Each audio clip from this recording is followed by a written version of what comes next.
Dan today. Do you use any of like sort of AI tools? How do you work with that in this like upcoming age of generation of AI? Does it help you out, or is it a bit like, woo, you know? Can I just ask you a question about AI? Does it make any money for your companies? Yes, it does, already.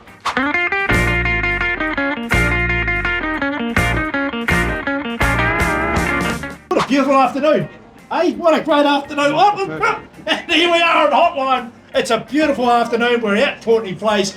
I reckon I'm feeling a bit of spring in the air. Anyway, I'm Sean Rush, your host, with Sarah Jane Seddon. We're here on Hotline with the hot hats and the hot people, and the hot person is Serge Van Dam today. Serge, welcome. Thank you for having me. Okay, Serge. So you're a bit of a wheeler and dealer in the tech space. Now tell us, what do you do in that space? It covers a lot of things. Can you tell us what part of it do you fit into, and what organisations are you working with? Well, I'm on the board and an investor in a whole lot of software companies, all of them going global from Wellington. So companies like Raygun. Raygun? Yeah, that's pretty, not the break dancer. Sorry, I couldn't resist, Serge. No, fair enough. Company called Tapi that does property maintenance. We've got a company called Montu that does software for life insurers. Company called Kogo that does carbon accounting for the world's largest banks. Yeah, so those sort of things. So this is software that's basically a management sort of tool, which, you know, you plug in your data, out comes an output, makes sense of your inputs, I suppose. Is that kind of, am I getting it? I think the easiest way to think about this kind of software is that it's always bought by businesses, so it's B2B or business to business, and it's typically productivity software, so it automates some form of white collar work, right? Yeah, so it could be something like Montu is for people doing actuaries and risk calculations and life insurers, those sort of things. Yeah. Now, fighting over. I was going to say, now, this like relates to it, but do you use any of like sort of AI tools? How do you work with that in this like upcoming age of generation of AI? Does it help you out, or is it a bit like, woo, you know? Yeah. So I'm personally a heavy user of AI tools. Most of the companies I work with use AI heavily, and quite a few of them have built AI features or AI products. Nice. So Montu has built an AI product for life insurers that we've just launched. So I've seen a little icon pop up on my Microsoft panel called Pilot. Yeah, Copilot. So I plugged it in. I sort of and blow me down. I say, tell me about Sean Rush as a city councillor. What was he like? 1,000 words or less. And what do you know? Up pops all this stuff.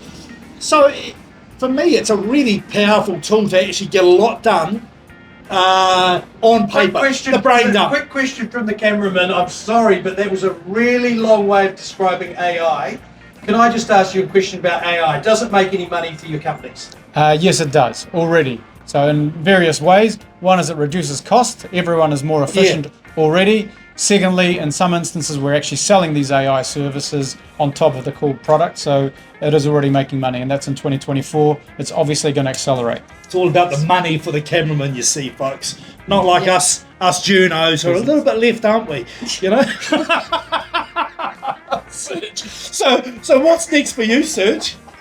Well, definitely AI is on the agenda. Yeah. In terms of building more products and features in AI.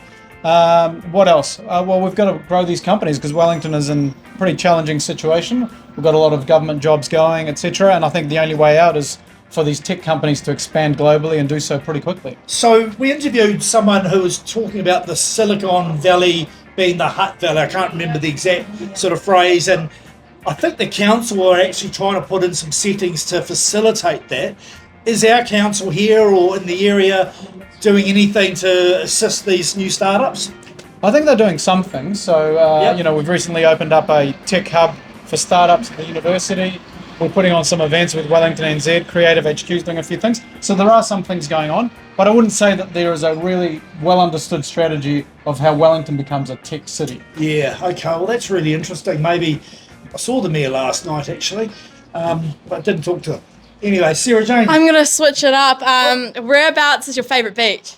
In Wellington, Oriental Bay, all day, every day. All day, every day. Oh, nice. And favourite restaurant? Loretta is probably my favourite restaurant because I always have a good time there, and it's you never get kicked out or not till very late.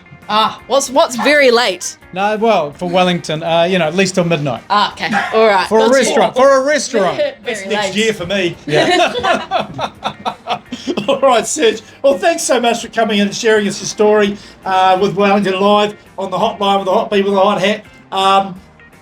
Good luck with the future, and hopefully a bit more support from the council and others in the community. I think it's probably going to be the community that really Totally. takes it forward. So good luck. Thanks very much. That was Serge Van Dam, the hot guy in the hot seat, the hot hat on Hotline. Thank you for having me.